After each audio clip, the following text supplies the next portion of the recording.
Hello, and welcome to the first web lecture of the fourth module of the MELDE project, which concerns e-safety. This module aims to present a range of scenarios and ways to stay safe online. The e-safety module consists of 5 topics, which are risk and responsibilities online, protecting personal data, digital copyright, online misinformation and harmful content, and cyberbullying.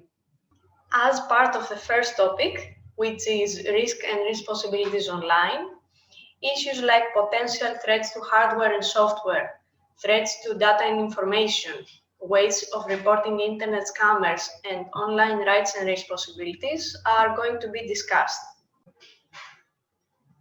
In this topic, you will be introduced to a series of risks you can encounter online, and we will discuss both risk and responsibilities in the digital world. In this first web lecture, we're going to discuss about threats to hardware and software. And in the second web lecture, we're going to discuss about threats to data and information, ways of reporting internet scammers, and online rights and responsibilities. Let's start with threats to hardware. To start with, there is Meltdown, that is a vulnerability that allows the stealing of currently processed data on a computer with the chance of leaking sensitive information. Meltdown attack exploits critical vulnerabilities in modern processors by allowing a process to read all memory in a given system, bypassing the most fundamental isolation between user applications and the operating system. If your computer has a vulnerable processor and runs an unpatched operating system, it is not safe to work with sensitive information without the chance of leaking them.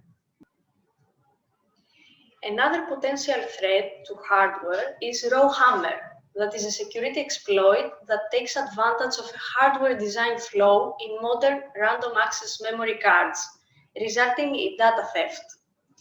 Rowhammer attack exploits electrical interactions between neighboring memory cells in high-density dynamic random access memory to cause memory errors.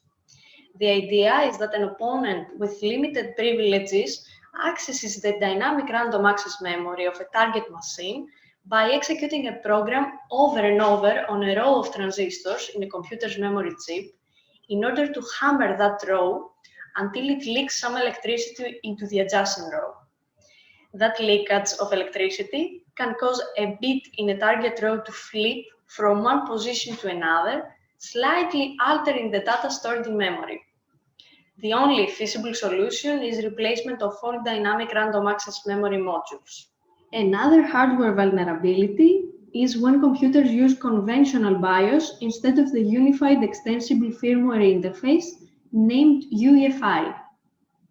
BIOS, that is the Basic Input-Output System, is the program a personal computer's microprocessor uses to get the computer system started after you turn it on.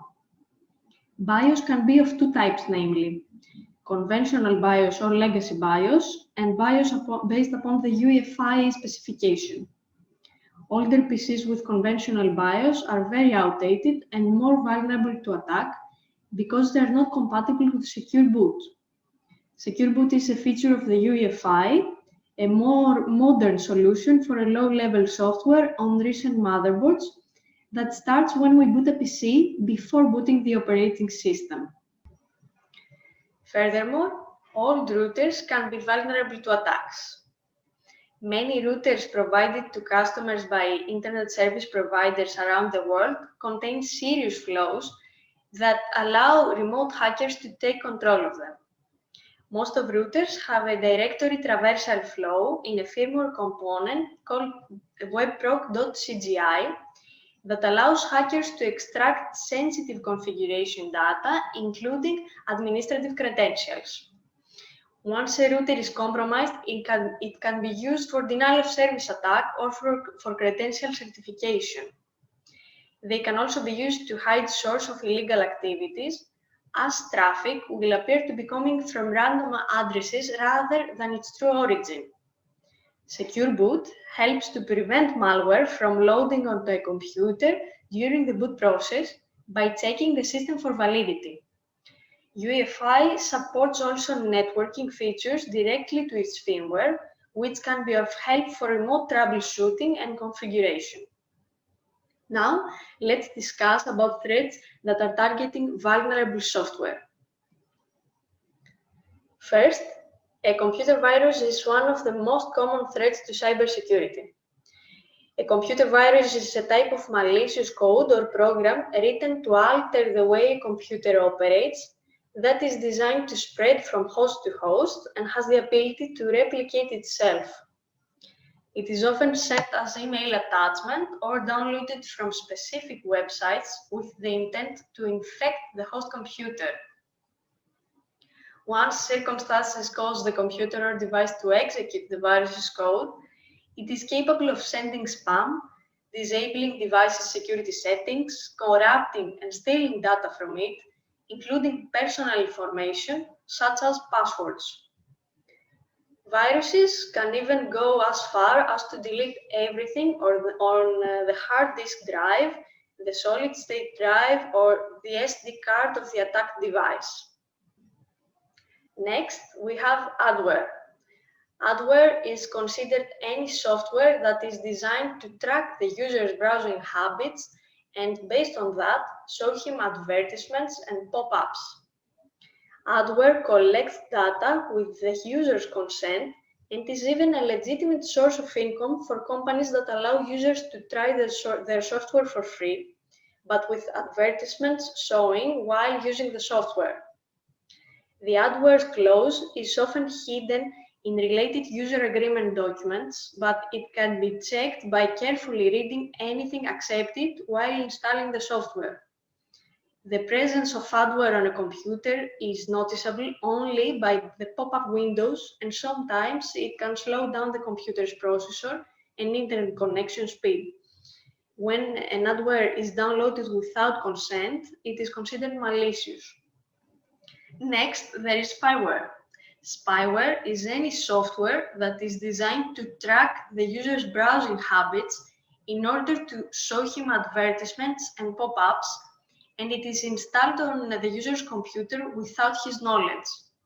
It is considered a software that changes the user's computer in some way by installing itself or storing some data on the computer for later retrieval. It can contain keyloggers that record personal information, including email addresses, passwords, even credit card numbers, making it dangerous because of the high risk of identity theft. The unpatched or out-of-date operating systems, software, or browsers are also considered as a vulnerability.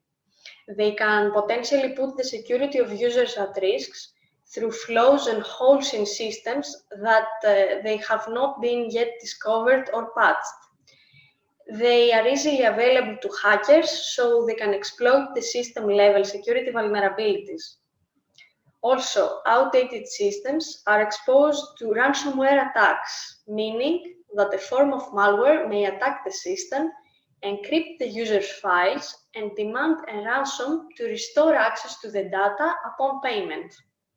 There are several ways to protect a computer from threats to hardware and software, such as keeping the firewall turned on, installing and updating the antivirus and anti-spyware software, keeping the operating system up to date, being careful with what you download, and turning off your computer. Also, it's preferable to download files and software only from reputable sites and don't open links, emails, or attachments from unknown and suspicious senders. In this web lecture, you were introduced to a series of risks you can encounter online, and we also covered different threats to hardware and software. In the next web lecture, you will be introduced to different threats to data and information, such as types of cybercrime, malware, financial loss, identity theft, and internet scammers. If you have any questions, you can find us at the Melde Project's website. Also, you can find this material in the project's e-platform. Thank you for listening.